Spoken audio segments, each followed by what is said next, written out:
ನಮಸ್ಕಾರ, welcome to Yoyo TV Kannada. ಮಾಜಿ CM BS ಯಡಿಯೂರಪ್ಪನವರ ಕನಸಿನ ಯೋಜನೆ ಆಗಿರುವ ಭಾಗ್ಯಲಕ್ಷ್ಮಿ ಯೋಜನೆಯ ಬಾಂಡ್ ಮೆಚುರಿಟಿ ಆಗಿರುವ ಫಲಾನುಭವಿಗಳಿಗೆ ಇದೀಗ ಗುಡ್ ನ್ಯೂಸ್ ಸಿಕ್ಕಿದೆ. ಫಲಾನುಭವಿಗಳಿಗೆ ಪ್ರೋತ್ಸಾಹ ಧನ ಮಂಜೂರಾಗಿದೆ ಎಂದು ಮಹಿಳಾ ಮತ್ತು ಮಕ್ಕಳ ಅಭಿವೃದ್ಧಿ ಇಲಾಖೆ ಮಾಹಿತಿಯನ್ನ ಹಂಚಿಕೊಂಡಿದೆ. ಲಿಂಗಾನುಪಾತ ಸರಿದೂಗಿಸಲು, ಹೆಣ್ಣು ಭ್ರೂಣ ಹತ್ಯೆ ಹಾಗೂ ಬಾಲ್ಯ ವಿವಾಹ ಪದ್ಧತಿ ತಡೆಯಲು ಮತ್ತು ಹೆಣ್ಣು ಮಗುವಿನ ಶಿಕ್ಷಣ, ಆರೋಗ್ಯ ಮಟ್ಟ ಉತ್ತಮಪಡಿಸಿ ಸರ್ವಾಂಗೀಣ ಅಭಿವೃದ್ಧಿಗಾಗಿ 18 ವರ್ಷಗಳ ಹಿಂದೆ ಯಡಿಯೂರಪ್ಪ ನೇತೃತ್ವದ ರಾಜ್ಯ ಸರ್ಕಾರ ಜಾರಿಗೆ ತಂದಿದ್ದ ಯೋಜನೆ ಇದಾಗಿದೆ. ಬಿಪಿಎಲ್ ಕುಟುಂಬದಲ್ಲಿ ಜನಿಸಿದ 2 ಹೆಣ್ಣು ಮಕ್ಕಳಿಗೆ ಈ ಯೋಜನೆಯ ಅಡಿ ಸೌಲಭ್ಯ ಕಲ್ಪಿಸಲಾಗಿತ್ತು. ಆದ್ರೆ ಇಲ್ಲಿಯವರೆಗೂ ಹಣ ಜಮೆ ಆಗಿರಲಿಲ್ಲ. ಆದ್ರೆ ಈಗ ಇವರಿಗೆ ಗುಡ್ ನ್ಯೂಸ್ ಸಿಕ್ಕಿದೆ.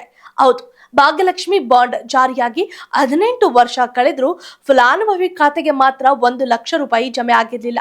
ಹೀಗಾಗಿ ಈಗಿನ ರಾಜ್ಯ ಸರ್ಕಾರದ ವಿರುದ್ಧ ಅಪಸ್ವರ ಕೇಳಿ ಬಂದಿತು. ರಾಜ್ಯ ಯೋಜನೆಯ ವ್ಯಾಪ್ತಿಯಲ್ಲಿ ಬರುವ ಭಾಗ್ಯಲಕ್ಷ್ಮಿ ಯೋಜನೆ 2006ರಲ್ಲಿ ಪ್ರಾರಂಭಿಸಲಾಯಿತು. ಕರ್ನಾಟಕ ಸರ್ಕಾರದ ಮಹಿಳಾ ಮತ್ತು ಮಕ್ಕಳ ಅಭಿವೃದ್ಧಿ ಇಲಾಖೆಯು ಈ ಯೋಜನೆಯ ನೋಡಲ್ ಇಲಾಖೆಯಾಗಿದೆ. ಹೆಣ್ಣು ಮಗುವಿನ ಜನನವನ್ನ ಉತ್ತೇಜಿಸುವುದು ಮತ್ತು ಹೆಣ್ಣು ಭ್ರೂಣ ಹತ್ಯೆಯನ್ನ ಕಡಿಮೆ ಮಾಡುವುದು ಈ ಯೋಜನೆಯನ್ನ ಪ್ರಾರಂಭಿಸುವ ಹಿಂದಿನ ಮುಖ್ಯ ಉದ್ದೇಶವಾಗಿತ್ತು. ಆದರೆ ಪ್ರಸ್ತುತ ಕಾಂಗ್ರೆಸ್ ಸರ್ಕಾರ ರಾಜ್ಯದಲ್ಲಿ ಅಸ್ತಿತ್ವದಲ್ಲಿ ಇದ್ದು ಗ್ಯಾರಂಟಿ ಯೋಜನೆಗಳಿಂದ ಬೊಕ್ಕಸ ಖಾಲಿಯಾಗಿರುವ ಆರೋಪ ಕೇಳಿ ಬರುತ್ತಿರುವ ನಡುವೆಗೆ ಭಾಗ್ಯಲಕ್ಷ್ಮಿ ಬಾಂಡ್ ಫಲಾನುಭವಿಗಳಿಗೂ ಸಹ ಹಣ ನೀಡಿರಲಿಲ್ಲ. ಯೋಜನೆ ಜಾರಿಯಾದ ವರ್ಷದಲ್ಲಿ ನೋಂದಾಯಿಸಿದವರ ಪೈಕಿ ಏಪ್ರಿಲ್, ಮೇ, ಜೂನ್ ನಲ್ಲಿ 18 ವರ್ಷ ಪೂರ್ಣಗೊಂಡ ಹೆಣ್ಣು ಮಕ್ಕಳು ಹಣ ಪಡೆಯಲು ಈಗ ಅರ್ಹರಾಗಿದ್ದರು. ಇದೀಗ ಈ ಹೆಣ್ಣು ಮಕ್ಕಳಿಗೆ ಸರ್ಕಾರ ಗುಡ್ ನ್ಯೂಸ್ ಕೊಟ್ಟಿದ್ದು, ಫಲಾನುಭವಿ ಮಕ್ಕಳಿಗೆ 18 ವರ್ಷ ಪೂರ್ಣಗೊಂಡಿರುವುದರಿಂದ LICಯಿಂದ ಪರಿಪಕ್ವ ಮೊತ್ತ ಮಂಜೂರಾಗಿದೆ. ಈ ಹೆಣ್ಣು ಮಕ್ಕಳಿಗೆ 1 ಲಕ್ಷ ರೂಪಾಯಿ ಸಿಗಲಿದೆ. ರಾಜ್ಯದಲ್ಲಿ ಒಟ್ಟು 34.50 ಲಕ್ಷ ಭಾಗ್ಯಲಕ್ಷ್ಮಿ ಫಲಾನುಭವಿ ಹೆಣ್ಣು ಮಕ್ಕಳಿದ್ದಾರೆ ಎಂದು ತಿಳಿಸಿದೆ. ಹಾಗೆಯೇ ಏನ್ ಈ ಭಾಗ್ಯಲಕ್ಷ್ಮಿ ಯೋಜನೆ, ಮೆಚುರಿಟಿ ಮೊತ್ತವನ್ನ ಕ್ಲೈಮ್ ಮಾಡುವುದು ಹೇಗೆ ಎಂದು ಸಂಪೂರ್ಣ ಮಾಹಿತಿಯನ್ನ ನಾವೀಗ ತಿಳಿಯೋಣ. ಮೊದಲನೇದಾಗಿ, ಬಾಲಕಿಯರ ಹೆಸರಿನಲ್ಲಿ ಜೀವ ವಿಮಾ ನಿಗಮ ಅಂದ್ರೆ LICಯಲ್ಲಿ ನಿಶ್ಚಿತ ಠೇವಣಿ ಇಟ್ಟು ಮಗುವಿಗೆ 18 ವರ್ಷ ಪೂರ್ಣಗೊಂಡ ನಂತರ ಬಡ್ಡಿ ಸಹಿತ ಹಣ ನೀಡುವ ಗುರಿ ಈ ಯೋಜನೆಯದಾಗಿದೆ. ಪ್ರಾರಂಭದಲ್ಲಿ ಭಾಗ್ಯಲಕ್ಷ್ಮಿ ಯೋಜನೆಯನ್ನ LIC ನಿರ್ವಹಿಸಿದ್ದು 2020ರಿಂದ ಇತ್ತೀಚೆಗೆ ಠೇವಣಿ ಮೊತ್ತವನ್ನ ಅಂಚೆ ಇಲಾಖೆಗೆ ವರ್ಗಾಯಿಸಲಾಗಿದೆ.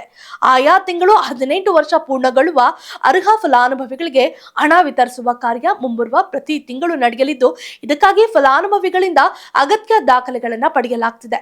ಭಾಗ್ಯಲಕ್ಷ್ಮಿ ಯೋಜನೆಯನ್ನ 2020ರ ಏಪ್ರಿಲ್ 1ರಿಂದ ಸುಕನ್ಯಾ ಸಮೃದ್ಧಿ ಯೋಜನೆಯ ಅಡಿ ವಿಲೀನಗೊಳಿಸಲಾಗಿದ್ದು, ನಾನಾ ಬದಲಾವಣೆಗಳನ್ನು ಕೂಡ ಮಾಡಲಾಗಿದೆ. ಹಾಗಾದ್ರೆ ಆ ಬದಲಾವಣೆಗಳು ಯಾವುವು? ಮೆಚುರಿಟಿ ಮೊತ್ತವನ್ನ ಕ್ಲೈಮ್ ಮಾಡುವುದು ಹೇಗೆ? ನಂಬರ್ 1, ಯುವತಿ 18 ವರ್ಷ ವಯಸ್ಸನ್ನ ಪೂರೈಸಿರಬೇಕು. ಎರಡನೇದಾಗಿ, ಹುಡುಗಿಯ ಕನಿಷ್ಠ ವಿದ್ಯಾರ್ಹತೆ 8ನೇ ತರಗತಿ ಆಗಿರಬೇಕು. ಮೂರನೇದಾಗಿ, ಹಕ್ಕು ಪಡೆಯುವ ಸಮಯದಲ್ಲಿ ಹುಡುಗಿ ಮದುವೆಯಾಗಿರಬಾರ್ದು. ಇದರೊಂದಿಗೆ ಕರ್ನಾಟಕ ಭಾಗ್ಯಲಕ್ಷ್ಮಿ ಯೋಜನೆಯಲ್ಲಿ 2 ಹೆಣ್ಣು ಮಕ್ಕಳಿಗೆ ಮಾತ್ರ ಈ ಆರ್ಥಿಕ ನೆರವು ನೀಡಲಾಗುವುದು ಎಂದು ತಿಳಿಸಿದೆ. LIC ಈ ಯೋಜನೆಯ ಹಣ ಕೀಪರ್ ಆಗಿದೆ.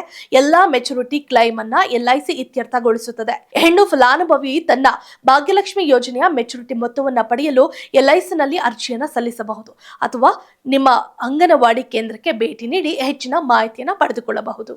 If you like this video, ಬೇಗ ಲೈಕ್ ಮಾಡಿ, ಕಾಮೆಂಟ್ ಮಾಡಿ, ಶೇರ್ ಮಾಡಿ ಹಾಗೂ ಯೋಯೋ ಟಿವಿ ಕನ್ನಡವನ್ನು ಸಬ್ಸ್ಕ್ರೈಬ್ ಮಾಡಿ.